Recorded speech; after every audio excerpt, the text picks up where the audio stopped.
Hello, hello, everybody. Hello. How is everybody today? So we're just on the tribe, Wanderlust Solo Travel Tribe community call. This is the first community call I have done like this.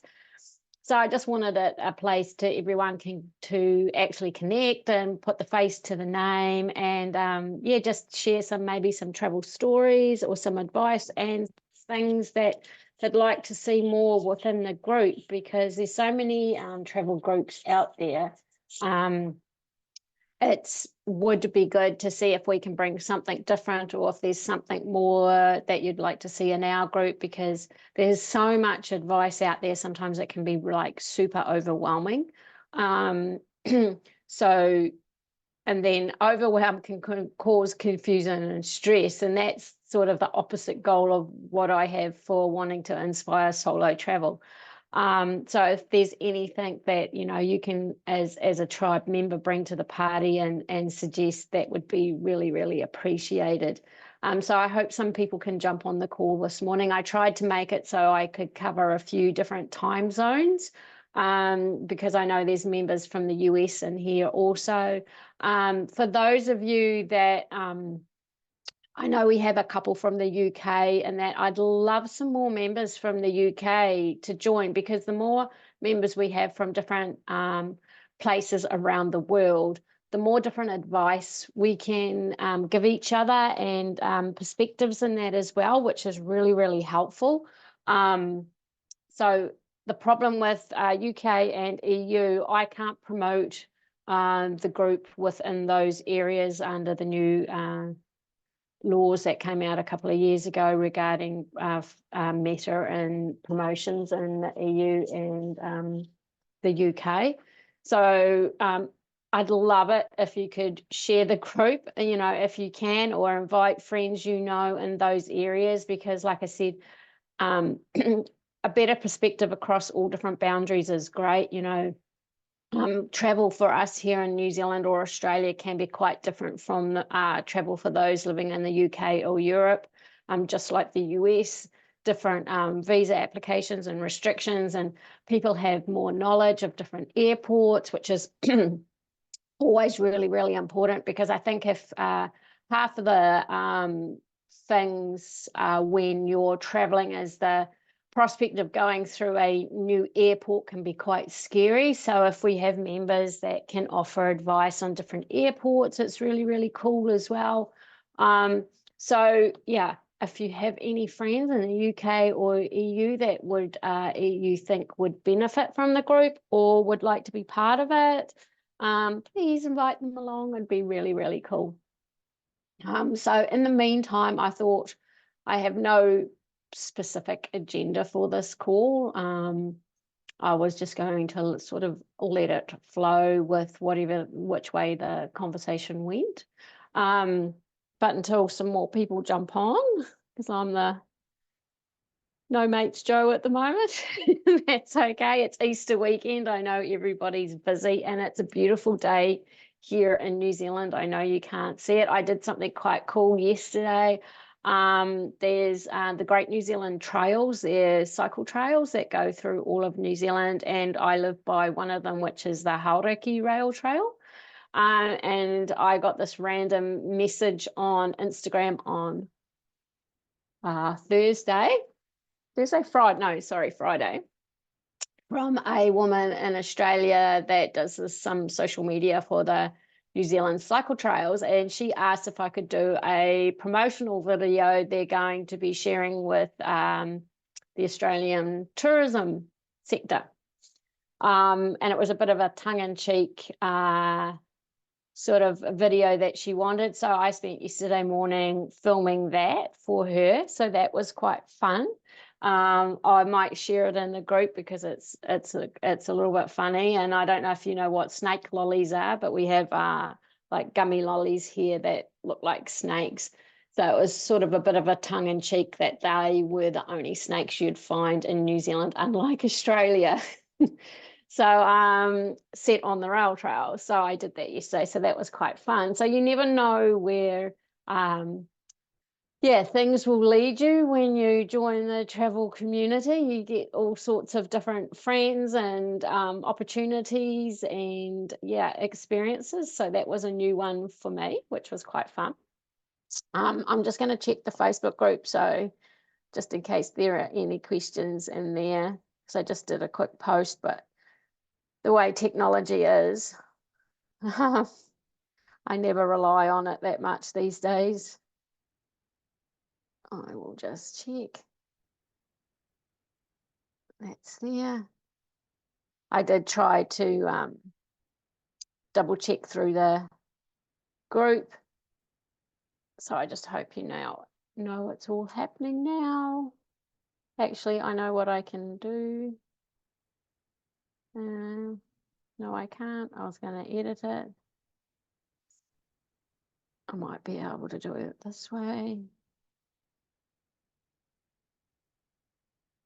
Just bear with. All right. Might get a notification. Like I said, it's a lovely day here, so I don't blame people being outside rather than sitting on a Zoom meeting. So I'll just plow ahead. I was sort of aiming for just an hour for this anyway. I've just been, I put a post in the group recently, which actually really got a really good response, which was about what are the benefits of solo travel. And I was really surprised. I shouldn't say surprised, but really saw quite a positive response to that post. There was some really great things that you all mentioned about the feelings that you get or the benefits you get from solo travel. I mean, a big one was freedom and the freedom to choose, which I think is really, really important. It sort of does lighten the load when you, I mean, especially for those of you that are mums in here, I probably really know it. When you're traveling with kids, you've got to make decisions for not just yourself, but so many others. So when it comes to the opportunity of traveling solo, there's quite a burden lifted from you because you're literally only making a decision for yourself. So that was, and I'd love to share those responses. So I might do like a little social media campaign just with those responses in it, because I thought it was a really good positive feedback from you all. I mean, I'm going to do one similar about the negatives, because there's something that then we can work on. So if you find there's certain areas of solo travel you find negative or hard, I mean, they're the areas that we need to work on and try and find some answers and solutions to those problems. I think one of the ones I get frustrated with is that like the fear of solo travel. Like, for example, we're going up to Auckland City here in New Zealand on Thursday for a concert. I haven't been, where I live is a very small rural town. I haven't actually been up to Auckland City for quite some time. Now, I don't want this to sound derogatory to our country or anything, but I mean, and I'm going with my partner too, so our safety did cross our mind. Would our car get broken into where we park it? So I think this false fear that some countries are very dangerous. Of course, there's dangers everywhere you go, and of course, some countries are going to be more dangerous. But I think in general, there is a misconception with some countries. I mean, great examples. One, Cuba, which I'm taking a group there in November, is a really good example. Jordan and Egypt, which I went to, I think not last year, the year before. I mean, I've been lucky enough to go to Egypt twice now. All of these places are perceived as possibly dangerous for solo female travelers. I found them extremely safe, especially at night. I think there's, in some of these countries, there's a cultural aspect that comes in. They don't have a drinking culture like we do. There's a certain amount of respect within the family, like they don't want to bring shame on their family, and obviously government laws that they're If you do something wrong, you're in very big trouble. But it does raise a good question of, does fear hold people back from traveling to certain places? And is it anywhere that they're just fearful, or is it particular countries that they're fearful? So that's just something to be mindful of, and maybe one thinking about what those fears are, what it is you are feeling, whether it's and then working your trip actually around that. So rather than seeing it as a barrier, using it as a way of, designing your trip. When you're thinking of accommodation, this is something I always do. When you're thinking of accommodation, have your safety and convenience at the forefront when you're traveling by yourself. I always book somewhere to stay. It's 100% on the first couple of nights within arriving in the country. The last thing you want to be doing is trying to find somewhere last minute when you arrive anywhere. And have that place on a travel hub, so it's close to train services, bus services, or whatever, links are within that city, or, walking distance from them. And also walking distance from busy areas, like where there's cafes and restaurants, so you're not having to get an Uber or a taxi and trudge quite a long way just to go and get something to eat, because also those costs add up. So if you can walk somewhere and it's fairly busy and there's things going on, you'll spend less on transportation, but it will be more accessible and easy for you, because you can go out and have that meal, and you don't have to sit and hide in your hotel room at night, and that's another leads sort of onto another point, is dining alone. It is something many people feel an awkwardness about, but I definitely don't feel that. Even now, and where I live, I quite often will take myself out for an afternoon tea or a lunch by myself, just because, hey, I feel like it. I'm not going to wait. I've done those years of texting people and going, oh, are you free for lunch? Are you free for dinner? And especially because I don't have children, so I do understand my friends and acquaintances that do have children, and it's a lot harder. But it was really, really hard to wrangle anyone to a time or a day, and there's no spontaneity in that also. So I just started taking myself out, and sometimes you got to do that, and you can start small, just buy a coffee. And I think I don't know if it's a positive or a negative, but there's so many people that just, you can look at your phone, so you don't have to feel so awkward. But, take a book, take a magazine, enjoy where you are, pick a spot where you're going to, watch people. People watching is amazing. I don't know how many of you, love people watching. I sure do. But it is a great way of, not only getting used to your own skin, but watching where you are.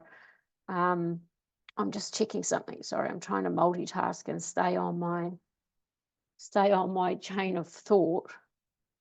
Oh, now that's gone. I will just check something. Sorry for this.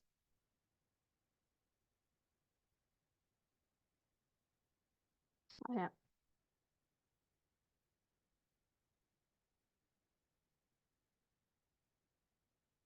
That's all right.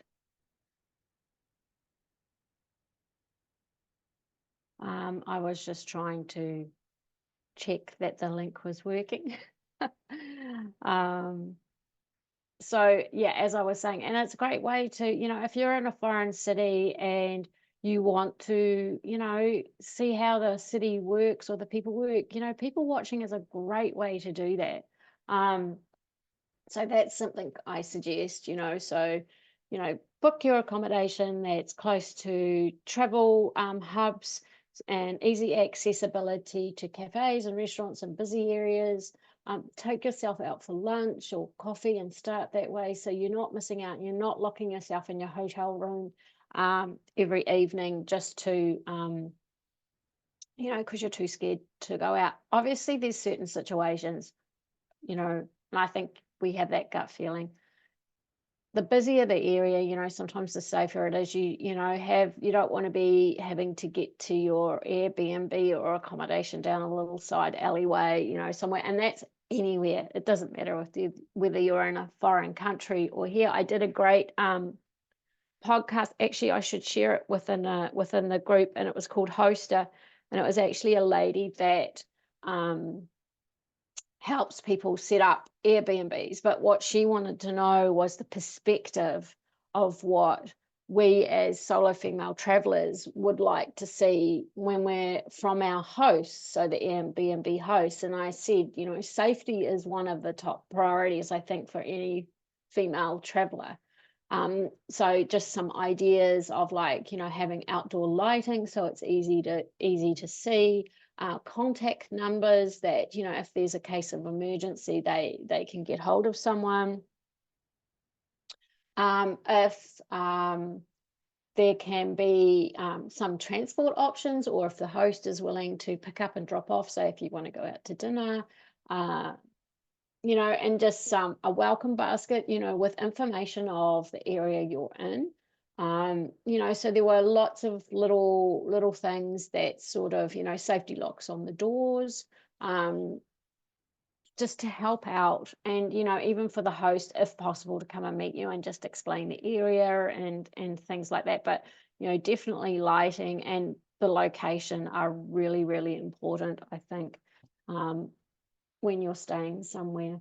So those were sort of 2 points that we touched on, like eating alone and, booking somewhere that's safe and easy and accessible to relieve that stress of when you're solo traveling. And then the other things I sort of have been thinking about too is, when you're planning your trip, we do the okay, I want to go to, I'm just going to use Bali as an example.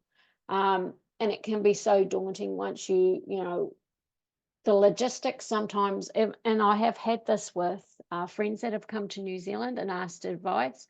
So you pick your location and you have your list of, bucket list items, that you want to do. Some people do not allow enough time. I just saw a post in another group about a lady. She was actually, she was on the point of actually cancelling her overseas trip. She was traveling solo. She'd been traveling solo for a while. And she was just feeling a total sense of absolute overwhelm. But reading through the comments, she was moving every 2 nights. So that gives you 1 day in a location, then you have a sleep, and then you're packing the next morning and checking out, traveling to your next location, staying, having 1 day, and then repeating the process. Not only myself, but there were quite a few more comments along the same lines. Slow down. That is too overwhelming. Moving that often. Obviously, there's some places, you only need 2 nights. That's fine. But if you're traveling for more than, if you're actually on an overseas experience, not just a one location holiday, that's just too much.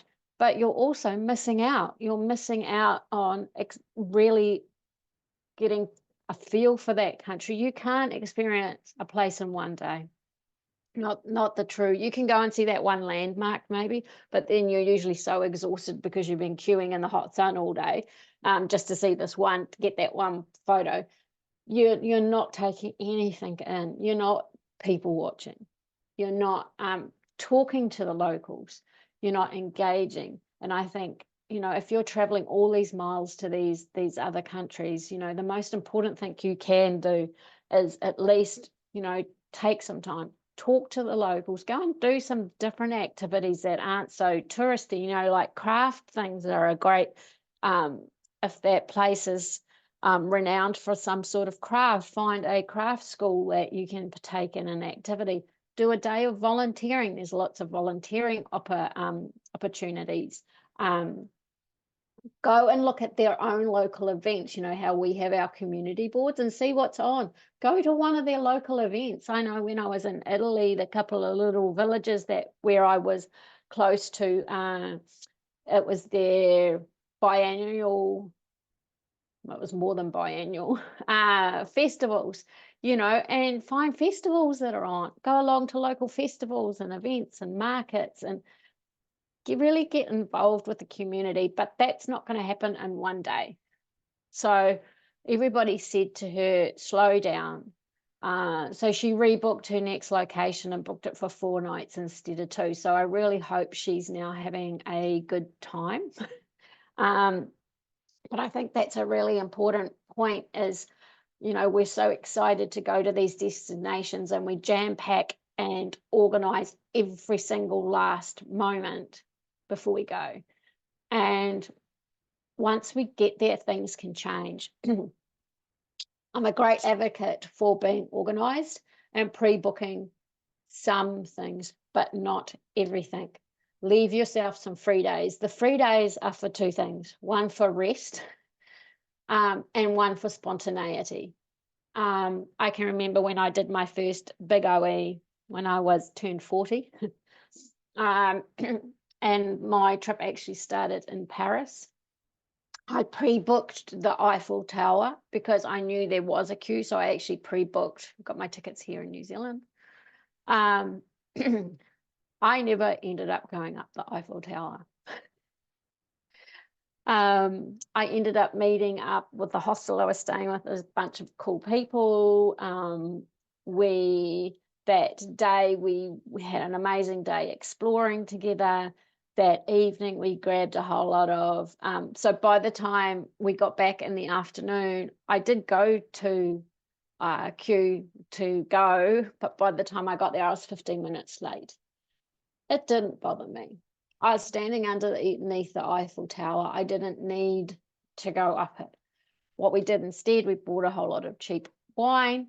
We sat down in the park that is by the Eiffel Tower and watched the lights turn on at midnight. That is something I wouldn't have been able to book. And it is not something I had planned. But I had time to be able to do it. And that experience I will never, ever forget. So allow time in your itinerary for free time. You might find there's some activities you don't end up being able to participate because the weather's bad. Then what do? Or there's not enough on the tour and then you can't. So there's lots of reasons you need to, so you might have to change your day to the next day. I've just got someone I think's in the waiting room, but there shouldn't be a waiting room. I don't know why that is. If you can't get in and you're seeing this, I do apologize. We're seeing this after the fact. There shouldn't have been a waiting room because it actually doesn't let me find waiting room. I will just see if I can check it by my phone. So I do apologize if something goes haywire from this point. No,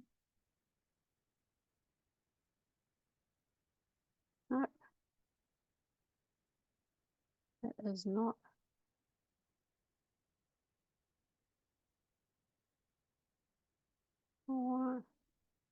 Settings. Sorry, I do apologize.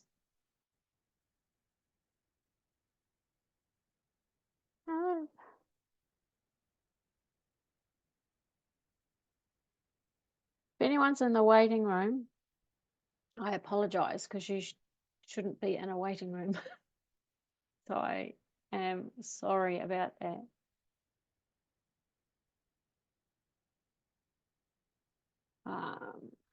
Yeah, so as I was saying, just allow for spontaneity and rest and the opportunity to add things into your itinerary. You might find you meet some people and they go, hey, we're going to go here. Do you want to come? I've had that when I was in the Czech Republic. I'm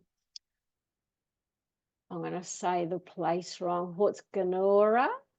Anyway, it's about an hour and a half, 2 hours out of Prague. And it is a church made of bones. I ended up going there with a guy I met in the hostel, and he just said, hey, I'm going here this afternoon. Do you want to come along? I said, yes. No way would I have gone there by myself at all. So it was great. We ended up getting in there just before they closed. There was no one in the church. We ended up going up into the little village and having dinner and a drink up there, and then, you know, sat alone in this train station in the middle of nowhere waiting for the late train to take us back into Prague. But again, that's not something I had put in my itinerary or worked out. So please leave some room for some spontaneity, and I think it's really valuable not to overwhelm yourself and have some down days, so you can just rest and take in what you've done, you know. Have a day by the pool, have a day just watching movies, you know, and or getting a, you know, a bit of a spa treatment. Every day doesn't have to be action packed, and I know there's so much pressure when we're spending a lot of money and we're flying so far that we need to get every minute into every activity into every minute. I know when I do, I admit, just see if that worked. Julia, I thought people were sitting in the waiting room and I didn't know how to let them in, so I'm glad you're here. I've just been talking about solo travel and allowing for spontaneity and not overpacking an itinerary so you can have some down days. Yeah, so just allowing that so you can have a break and have some rest, because I think it's really, really valuable. I was just going to say, we did some group tours. I've done a few group tours with G Adventures. I always allow time either side of that, because being in a group, even if it's for a week or 15 days, is a long time. You need a bit of a rest. And also just to do your own thing. Now you've found out about where you are. So usually with those tours, I arrive, you know, like 2 days prior. If I can, that's just to allow also to take the stress out of like flight delays or anything like that that can happen. And then I always allow, if time can, you know, at least a few days post trip. So our post trip in Egypt, we went to Alexandria. I never got to go there last time, so we had 4 days in Alexandria, and it was really good because there were no tourists there. There was hardly any tourists, so I think we felt like we really got an authentic side of Egypt. It was more, yeah, it just, there wasn't the, you know, the vendors selling touristy items, or there were a lot more locals holidaying there. It was quite a different vibe. Everyone was quite interested to talk to us. I think they were like, why are you here? It's not really on the tourist trail anymore. There is cruise ships that pull in there, but there wasn't any on the days that we were there. So that was a really cool thing to do. And I've done it before, like, as I mentioned, we are doing the Cuba trip in November. So when I did the Cuba trip back in, it's 8 years ago now, 2015, 16. Again, I arrived early. I had 2 days before the trip started. I know there's people that actually arrived the day the tour started and their flight was late, so they actually missed the orientation. So I always try and advise to at least arrive a day earlier.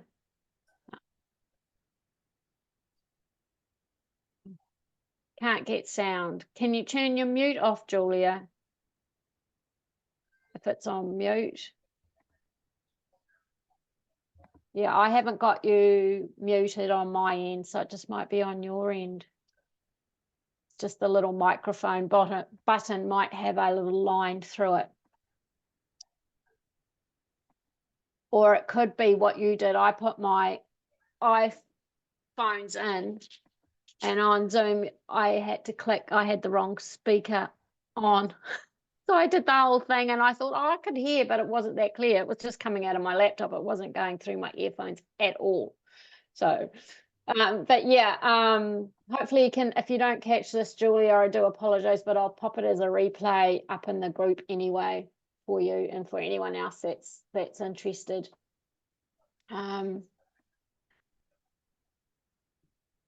So yeah, and then post the tour in Cuba, I had 5 days there, which was fabulous because by then I'd sort of got familiar or learnt enough about the culture and the currency and where to go and stuff like that, that I was able to do a few things. There was a couple of others that stayed on longer. So we went and did Ernest Hemingway's house, and we tacked on a few other bits and pieces as day trips. And it was really, really fun. We had a day just by a pool and having cocktails. So just building in that flexibility is a real bonus if you can. Julia, I was really wanting to hear about you've had a couple of trips since I saw you last too. So maybe, I don't know why it's not working for you. I do apologize. No, it's working now. Oh, it's working now. There you go. Happy Easter. I hope you can't see me. I'm in my jammies. That's okay. I was just paranoid that my dogs were going to bowl in and make a star appearance. I'm completely forgot. It's all right. I think there was 10 supposed to be coming, and I think being Easter, and like I was saying earlier, it's such a nice day here in New Zealand. Who wants to be stuck on a Zoom call? No, that's right. That's right. Because it's just you and I. I'll show. Here I am. Here I am. Here. It's not like I haven't been up since 7 o'clock. I've made balsamic glaze, and I've, Oh my God. Down the kitchen. And I thought, and then all of a sudden, the alert came through like 5 minutes ago, and I thought, yeah, that's me. That's me not looking at my phone. So yeah, it's I had to set my alarm because I get on an agenda and I start doing something and then I lose track of time. So I had to set my alarms. Yeah. It's fine. And like I said, this is the first one I've done like this. So, but I thought I need to start doing more. And I was right at the start. I was just asking because there's, I mean, I know you're in a lot of them too. So many women travel groups. Yeah. And I mean, and then, there's a lot of advice, but then a lot of advice can start to get also really overwhelming. Well, I've because I'm going to Alaska, and I joined a couple of those forums, and to be honest, I've muted them because they were actually starting to make me anxious. Like all these people with all these anxieties were making me anxious. I mean, really, I just don't have a cruisy time. I'm not on a mission to tick everything off my list. I just want to have a nice time, So I'm glad you said that because that is literally what I said, that you can start getting overwhelmed, which causes anxiousness. Yeah, you and can.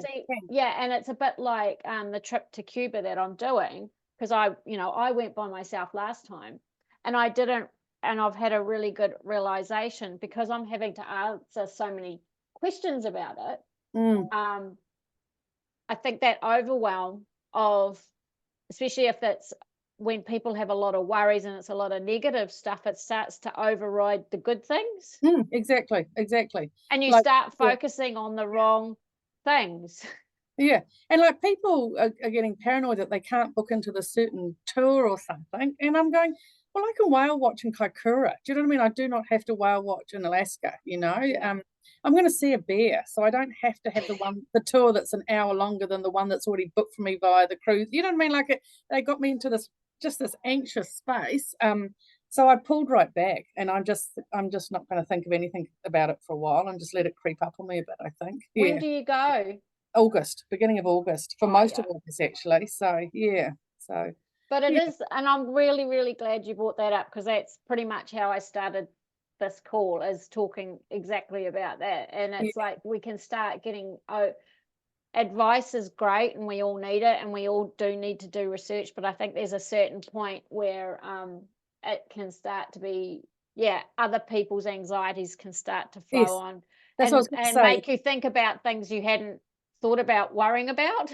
Exactly. That was exactly it. Yeah. And I when I went to Melbourne last couple of weeks ago, I aced the packing because I was absolutely true to myself as what will I wear? You know, like I do not need to take this and I can rewear this. And it's probably the best packing I've done for a while. So I'm just gonna replicate that for the cruise as well, you know, like Because you don't end up, like I can remember, and I know this sounds really funny, when I went on my big OE at 40, I did pack a pair of high heels.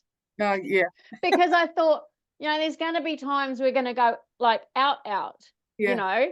and I don't think I sent them home, Yeah. because there ends up, and I think it does come with a bit of practice. Like, you've traveled to a few different places now, so it does come with time, that refining what you actually really do need I didn't versus even what you wash. think you need.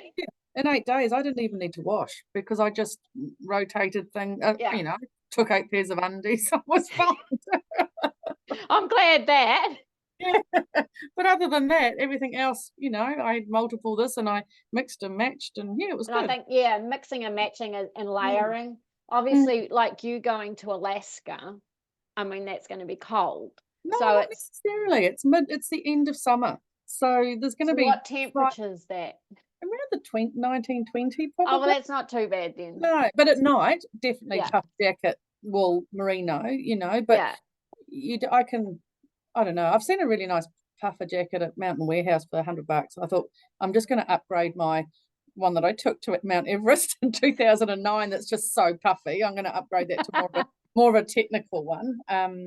But other than that, I'm just going to shop out of my wardrobe, I think. So Yeah, and another thing, if you got your time, not so much for you on the cruise, but even going to secondhand shops, clothing shops, thrift shops, when you're traveling, if you end up, part of your trips in a hot place, and then a bit like when we do go to Cuba, because it's via Canada and it's going to be cold in Toronto. So I thought, rather than lug a big jacket around, when I get to Toronto, I might just go to a thrift, see if I can get a cool heavy jacket or coat, and at least then I can redonate it and I'm not carrying it around if that's just an idea. But we do have a week's land portion, so we will be in the elements more in the second week than the first. But is that in Alaska? Yeah, all around Denali National Park. So we've got 7 days in the national park, which is pretty cool. Yeah, you'll be seeing bears there, won't you? Well, I will bloody hope so. Otherwise, I want my money back. I can remember when I went to Canada for the first time. We were on the Rocky Mountaineer from Banff, the train that's there, and I can remember seeing my first bear out the window. And this is back when you had cameras with film. Yeah. So we were so excited to see this bear. You cannot see it in any photos. It's just this blur. Yeah. Oh no, I'm definitely going on a bear hunt. But the first 3 nights were with friends, so that's really lovely too. And nice for Shane, he just happened to mention, was there any car events? So we get there on Saturday, and bloody Sunday I'm at some car meet, which will be really cool for him because he's not as keen on traveling as me. So to have things that ring his bell, exactly. And also I'm going to be jet lagged, so I'm quite happy just to mooch around jet lagged at a car meet and save my energy for something I really want to do. So But that sort of also alludes to something I was talking to earlier, is look up local events. Yes, it's a great way to, Yeah. it could be a festival or if a car meet or whatever, and it's a great way to actually see in the neighbouring town, and it'll just be all the locals with all their American classic cars, and it'll just be in little Seventh Heaven in there. So which is cool. Yeah. And you never know what you might find there. No, that's right. Sometimes they do combine them with, like, they call it a swap meet, which is like a big garage sale. Yeah, they literally just had one here in Pyrrole. It was the same thing. Yeah, we sometimes come down to that. Yeah. So that's but they're lots of fun. And was your last trip to Melbourne? Was it? Yeah. So I had four nights with my buddies and their surrogate babies, which was super cute, and they've just got it all under control. And then my girlfriends, I was already going with my girlfriends for a girly weekend, so I flew over early, spent some time with my friends, then met my girlfriends in the city for 4 nights. So way cool, way cool. I Yeah. still haven't been to Melbourne, can you believe? Well, do you know what my travel tip would be? If I had to give you one, you can pay $30 odd to go up the top of Eureka Towers, Yeah. and it's 20 stories or 30 stories or something like that. But do you know you can go to the Ritz-Carlton bar and buy a glass of rosé for $18 and you're 80 floors up. 80 floors I'll up. keep that one. It's the most phenomenal. I'll send you a video. It's the most Yeah, send it. it's the most phenomenal view, all for the price of a glass of rosé, and they even gave you nibbles on the table. So And you're at the Ritz-Carlton. at the Ritz-Carlton, that's right in the middle of. Don't tell anyone though, Jean. Because we got there and we were relatively early, and we had some sort of very snooty barmans, because we thought we were just going to a bar in the hotel. We didn't know it was on the 80th floor. It was a completely oblivious. And he said, "Have you booked?" And we said, "Well, no, but we just wanted to come for a glass of wine." He said, "Well, you really do need to book, but let me have a look," he said. So he said that we could go up there. He said sunsets are primo time. He was really lovely about it. Anyway, the 4 of us went up there, had a glass of wine each, and looked at this 360 amazing view of Melbourne. But if you do go and you do remember, book and try and book for sunset, because he said that's the busiest time, was when the sun's going down. So you can eat up there, some overpriced, big plate, small food, but I wouldn't. I just go and have a glass of wine and have a look around the city, and then, go find somewhere I mean, for food. there's some places you do that. We did that. I mean, obviously we went to Raffles in Singapore. Yeah, of course, yeah. We just timed it just right, but we actually really enjoyed it. The drinks were actually really good. You got a big packet of peanuts. You could eat as much as you want. It was quite a neat building. Oh, my dog has joined. Yeah. It was really, really cool. So I found it quite, surprisingly good. And I know Marina Sands in Singapore, you can go up to the observation deck up there too. But I know there's something similar. There's the bar next door. Mum went to the chocolate buffet for dinner. So she paid for the chocolate buffet rather than paid for the observation deck. But I mean, you're recording this, aren't you? One day I'll tell you the story about Jessica.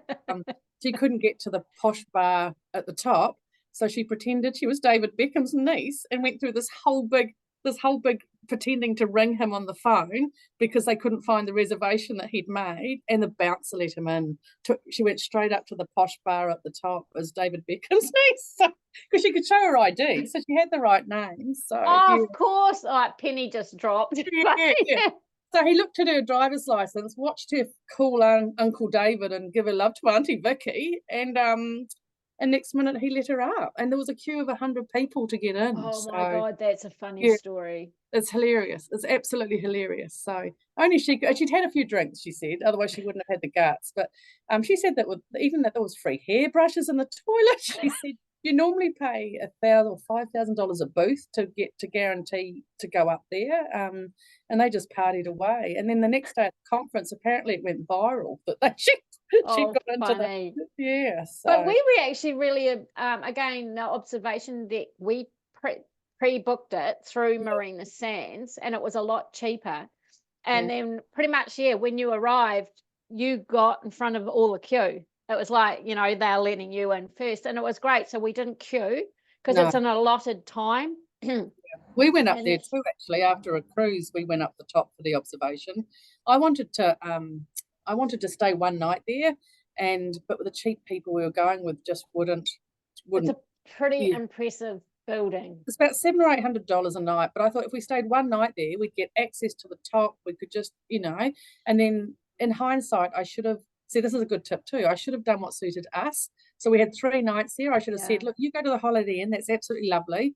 We'll have one night here and we'll meet you there tomorrow. And that's exactly because we can't go back now. Yeah. No, it's a once in a lifetime thing sometimes. Yeah, because we went and did that, and you can get a popcorn and beer up there, and we just went up, and there's people up there picnicking and all sorts, and we just got a beer and some popcorn and sat on the deck and watched the sunset, and it was actually really nice. And then we went around to the Marina Bay, the gardens, for the light show, and that's free.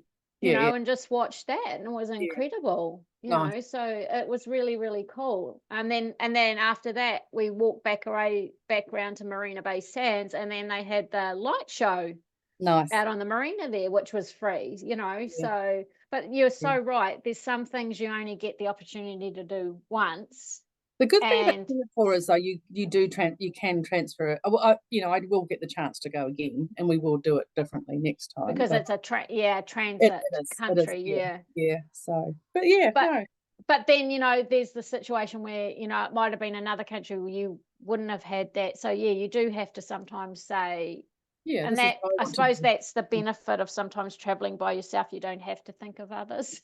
That's right. And to be perfectly honest, they're lovely people, but we would probably never travel with another couple again, like because we were really, it was, look, lots of fun, great company, but he was tight and miserable. I mean, we were somewhere, I think Langkawi or something. I swear to God, he ordered nuggets and chips because that was the cheapest thing on the menu. And I'm going, like, we're in the middle of Malaysia, we're all having these beautiful Malaysian dishes, and he's just, yeah, we didn't, yeah, And then it puts a certain sense of guilt, I think, sometimes on you, because then you feel if you order something that's more expensive or go somewhere more expensive, it's putting pressure on them. So it does well, no, take that he would always away. say, you'd say, "Oh, what about here?" He goes, "Oh, look at the menu. Oh, that doesn't ring my bell." But what he was saying is that he didn't want to pay the prices, Yeah. and that yeah, we wouldn't do it again. We absolutely wouldn't do it again. No, we're not with them anyway. So maybe But someone, like you could do what you said, you know, and I think me and my partner are pretty similar now. mm, Like we're open to traveling with someone, but we will book our own accommodation. mm, mm, We'll stay where we want. We'll meet you yeah, somewhere. yeah, yeah, But I think once you start tying in your itineraries too much, it yeah, there ends up a little bit of maybe friction, you know. Hey, we'll have this activity today. You do what you want tomorrow, and we'll yeah, catch up the following day, yeah. sort of thing. That's why the cruise worked, because everything was on, and if you wanted to do an activity, you did, and if you didn't, you didn't. Yeah. And with day trips too, we're saying, well, because we wanted to go to James Bond Island, which was obviously quite expensive. And I said, well, that's fine, look, we're going to go. So you do what you need to do. And they did end up coming, and they loved it. They had a Yeah. wonderful time. I mean, our bus broke down 3 times, and I loved that though. We were on the side of the road in the middle of Thailand watching the world go by with a cold drink. I loved it. It's So that people watching, and that's again, just before you came on, I was talking about, you know, allowing time to do that sort of thing, and just people watching and taking in where you are, because sometimes we're so busy with a fully packed itinerary, we're actually not actually taking in where we are. that's right. That's why we booked the longest possible land time in Canada, in Alaska, because there's going to be a day where we might just sit on the balcony and just Yeah. take it in, read a book, and we didn't want to be going from one to one to one to one, because Shane, he can't do that, No. and also that's the same even with him and I might say, well, look, you read your book.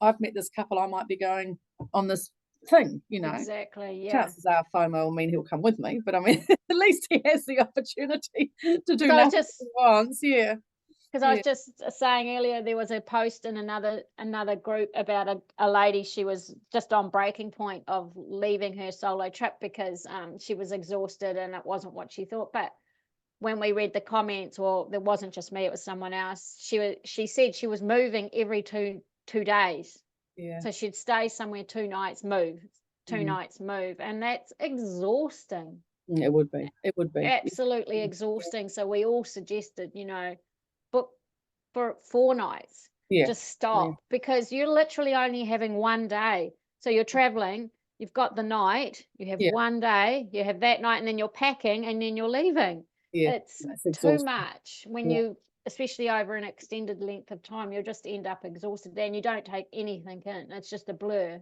And it's an age thing too. We might have done that when in our 20s and 30s, no, but you don't do it in your 50s so much, like you do need to. And I like to absorb it. I've got Yeah. friends who like have to tick everything off when they go a place. I'm happy not, if I go to New York and see the Statue of Liberty and the Twin Towers, that's fine. I don't have to see the Iron Building and the library and the this and the that and the this, like they had something on every morning, every afternoon, Yeah. just to keep ticking all these highlights off. I'd be too exhausted to even. Yeah. And It that's wouldn't the be thing. my I thing. think you need Yeah, to go with no expectations, because then you're never disappointed. exactly. You know, if you get to do all those things, it's a bonus, Yeah, yeah, you yeah, know. I when I went to New York, the days we actually stayed in New York City, we didn't go to the Eiffel Tower, the Statue of Liberty, No. because we just couldn't. So I ended up taking myself back in there about a week later by myself. And I quite loved that, alone in New York City by myself, and I managed to navigate to get out there and see it, and it was very cool. But I didn't have that pressure on me when we were there. It was just at the end, I had enough time to go back if I wanted, so I did. But Yeah. you get exhausted, and then it's just not worth it. No.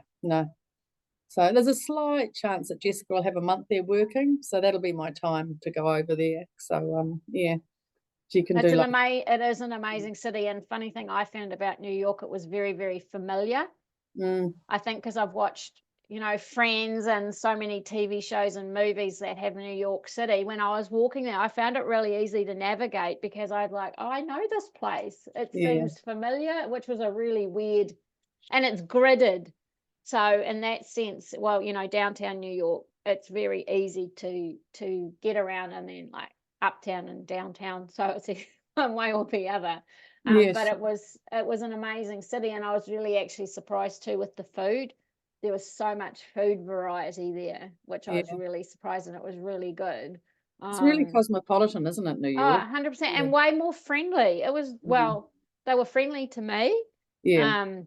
Because I always heard about New York as being quite harsh and everything else, but they were really super friendly and really helpful. And but I think as Kiwis, we sometimes attract that anyway. We bring out the best, I think. Yeah.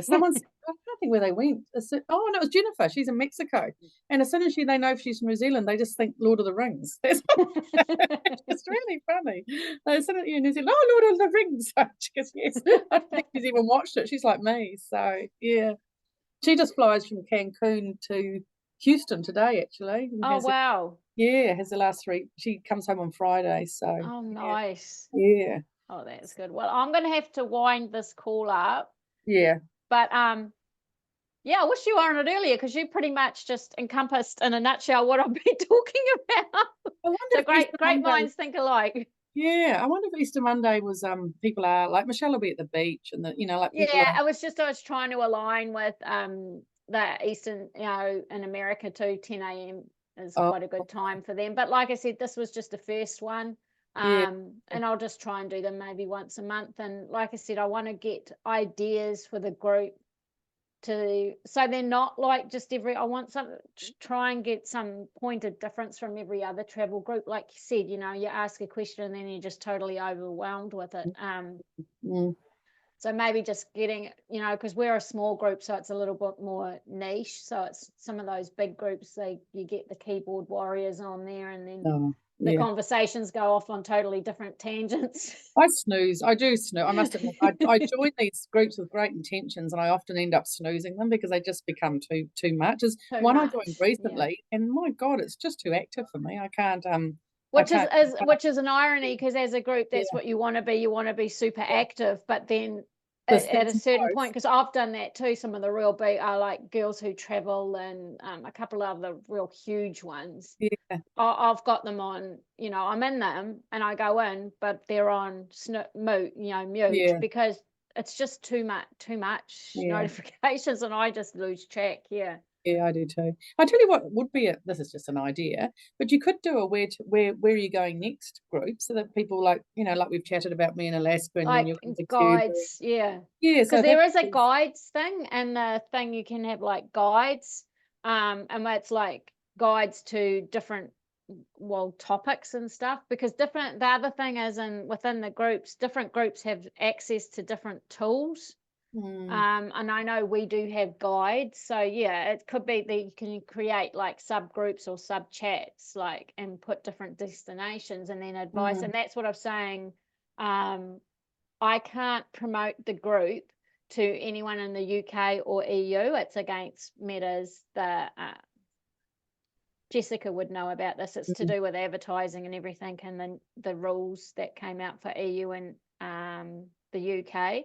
but it would be great to have some more EU and UK members in it, because that way, again, like you were alluding to, advice on different airports, I think, is a great major anxiety for many people. So if you have knowledge of airports in the UK or airports throughout Europe or airports in Asia, and you can have tips of like where the lounges are or how they work, or even put, I think, really helpful videos of the airport when you're coming out. You know, when you come out of an airport and you hit that rack of drivers, or you got to find out where you're going. I think a bit like, you know, when we went to Bali, that one where we come out and I show you where the drivers are, because it's really, really overwhelming. I know, because I found that the first time I went there. They've moved the drivers back now, but they used to be right up the front. So as soon as you came out, there was just this wall of people, and I was like trying to find my person.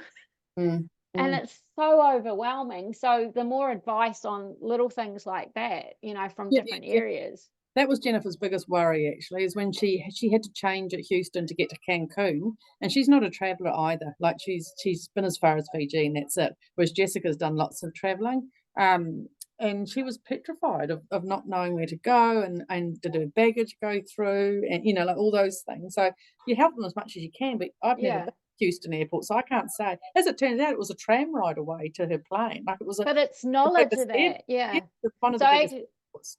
I might do put a series of, get a list of different airports and then do a series and see if anyone can add knowledge for those airports, because I think that's a huge point of anxiety for many, even for me, because I've got to transit through Toronto, and we've got 11 hours. So I'm like, do we leave and go and stay somewhere, or is there somewhere in the airport, you know? So I'm still going through all that when I go through a new airport.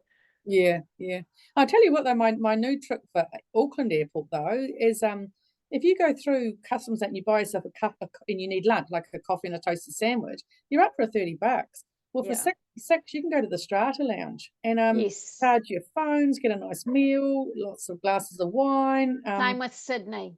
I'd highly recommend that. We did Plaza Lounge, and I had a 7-hour layover. I paid $49 Australian dollars. Yeah, and you got whatever meal it is, whether it's breakfast, lunch, or dinner. You got that, endless drinks. Yeah, I was able to lie down. Yeah, and it's the same. We did the same thing in Singapore, the lounge. It's at Changi Airport. It was amazing because you get a hot meal plus endless snacks, and and I think for the price, 100% worth it. That's to say, Strata's hot meals. Like I had, I don't know, Thai red curry or something, and there's so many options. Yeah, but okay, it cost you maybe $30 more, but you probably, I don't know, I was hydrated because I've only got a glass. You know, like and you're just less stressed. Well, the holiday starts at Auckland Airport for me now, as opposed to when I sit on the plane. So yeah. And I had 100%, because what you end up doing. Well, this is what I end up doing. You're bored and you're trying to fill in time, so you probably eat more than what you normally would go. You probably have one more coffee than what you normally have. Yeah. You go in the bookstore because there's nothing else to do in the magazine. You buy a magazine or you buy a book because you're bored. Yeah, and the next minute you're up to the $66 you would have paid just to go and be comfortable for a couple of hours. So yeah. So I'm going to have to research that and see if there's one in Vancouver Airport for the way home. I'm going to do Toronto. Yeah. We are going through Vancouver, but it's a straight transit. So I'm going to do the same. Yeah, research Toronto. I'll also do my numbers to see whether it's worth joining Koru for another year, because if we do Koru Auckland, Koru Vancouver, and then the girly weekend, I'm starting to get up to getting my money's worth out of the, so I'll have to have a look on that. Yeah. And also there's a real benefit. Sorry, you go. I say the only thing about Koru, if you can factor it in, there's a real benefit. If things go wrong, you get treated so differently than the rest of the people. When we got stuck in Dunedin, we were Koru, and we got out Sunday night. The people in our group got out Wednesday night because of weather and the school holidays and all the drama. But as soon as they made the call to cancel our flight, we were in the lounge and they went straight in. You know, like we weren't part of a 300 people queue, and so if you were at the end of that 300 people queue, your options were really really low. Do you know how much it is for koru a year? About $560 now, I believe. Yeah, And if I you've got think the right it's if you're doing say even 4 trips a year, that would be worth it. for two, yeah. I think because of the credit card, I don't have to pay to join, which is good. So it's eight and a half strata entries. So we're going to do Yeah, 4 just to go to Vancouver. Then I can take my girlfriend into Sydney, so we're up to 6. So I only have to do one more trip, and I've paid for it. yeah, But if we get stuck in Vancouver or Auckland, I have better access to help if I'm Corrie. yeah, because you're And you more like, of a priority, eh? yeah, yeah. So I think they do that. I had someone, it was my friend in the UK, and she was flying one of the American airlines, because this is the first. So when we do Toronto to Cuba, I'll be flying an American airline, and I've never actually flown an American airline. But she said they boarded really funny. You know how we board by our seats, numbers X to whatever. That's not how they did it. It was in categories. yeah, no, And Jennifer, it's funny you should say that. Jennifer said she was category 8 for boarding when she was yeah, messaging me. Yeah, she was American and Airlines. and Yeah. it's not by this, so they don't board the back of the plane first and No, like that. And no. she seemed to think like if you were a member, Yeah, you got priority boarding. yeah, sure. And you do with Koru too. You go on first. Yeah. Yeah. Although we are our big treat is premium economy, so it'll be really nice. Once I've done it once. Yeah, yeah. Well, Shane's call on that one. So yeah, But yeah. again, I think that comes to I'll never and I so financially I can't get quite to premium economy, love to, but I will never ever do like a Jetstar flight to like Thailand or Bali. It's to anything over 4 hours. Mm, I'd rather pay that little bit more than that ultra budget. mm. It doesn't matter where it is, because it's just not worth it anymore. No, no, it's not. Those It's days not. have gone. No. I met my girlfriend at the airport actually. No, I didn't. I met her. We were going to the Wearable Arts, and we were going to the Saturday night, and she was going to the Friday night. She booked Jetstar. I booked Air New Zealand. Now I was already going a day early just in case. She was going to fly down that morning and go Oh to the show God. that night, and they cancelled it. So Yeah. she went back to Pakuranga, got in her car, and drove the 8 of them or 6 of them down to the Wearable Arts. So she drove for 8 hours to get to see the show, which I wouldn't have done it on the same day anyway. That's just I'm too. Yeah. Yeah. But then she had the fight that she had return flights, and like it just caused a whole heap of drama. Whereas I went the day before on a reputable airline that will go there 10 more times before I need to be there. So Yes. yeah, And that's definitely something to consider. I know, like, you see those cheap fares come up, but sometimes they're just not worth the hassle, because they will cancel on you, they will. like And out of the blue. yeah. I've flown them once because it was part of a package we did. Like we went down on the rail, had 2 nights accommodation, then we flew back. So you just paid. It was really cheap, this one-off price, and I was really dubious, but they were fantastic. I mean, they Yeah. left on time, and I mean, we didn't have a problem. And I think there's lots of people that have had good experiences with them, but it's just, to me, yeah, if I mean, your friend was lucky enough she could drive. Yeah, that's right. Yeah, yeah, But yeah, definitely book that day ahead. Give yeah, yourself that leeway, and especially if it's overseas, yeah. allow that extra time, and pick an airline that has got a good reputation for not cancelling. Yeah, that's why I would say that's why we're doing Friends first in Vancouver too, because I figured if we're a day late, it's just a day less with them, Doesn't rather matter, than yeah. missing the cruise ship. Because So it's a chain effect. Because if you, again, this goes back to that, not overbooking your itinerary. Booking your first couple of nights, not booking any activities within like that first day. Because I know people that as soon as they land, they're off doing something, and it's just too much, eh? I know when I did that first Egypt trip, I arrived the day before though, but the very first day of the tour went straight to the pyramids. And Yeah, I was just so overwhelmed. Not just I was overwhelmed where we were. I was overwhelmed with it. It was a massive culture shock. mm, So that's why going back for me, when I did not last year, the year before, was really good, because I took it in so much more, because it was like land here, you know, and it was like, well, that was too much. Yeah. We took my mum to Amsterdam actually when we were living in London, and I vividly remember doing a canal cruise that night and three of us falling asleep. Like we were going, we're all on the boat and we're all starting to nod off because we went up at 3 a.m. to get to Heathrow. You know, like it was just a ridiculous thing to even think that we could be able to do. And I was only in my 20s then. You know, But this comes with experience, doesn't yeah. it? You know, and also, you know, this is what I mean. People don't know this, and they think they're hoping they're doing the right thing, and you know, and it's a lot of money and a long way to go. So you want to cram everything in, but sometimes it can be counterproductive. I think so. I think so. Yeah. Oh, well, Anyway, nice I chat. will let you get back to your lovely day, and I really appreciate your chat. You've been like super helpful. Don't know about that, but I You definitely have. Melbourne is my top tip because it was a highlight for us. We just couldn't believe it was sitting there. It was great. Yeah. Well, I've got that written down, so it's on my list. Okay. Thank you, and you enjoy the rest of your day. Day. Yeah, it's nice. Going to hang the washing out. Yeah. You can stay in your jammies a bit longer. I was on my way up for a shower actually when I realised that my blunder. I Sorry, appreciate you joining and taking the time out. So thank you, and it's lovely to see your face as always. I was even thinking about talking to Michelle about July too for Waihi. She might be keen. Oh, we did something instead of the yoga. We did a sound healing. I saw that. And it does really good. Yeah. And there's some new gin flavors. Look, I can repeat the gin tasting there. I don't know. I don't want to do pottery again, but I can certainly drink more gin. I won't have a chat.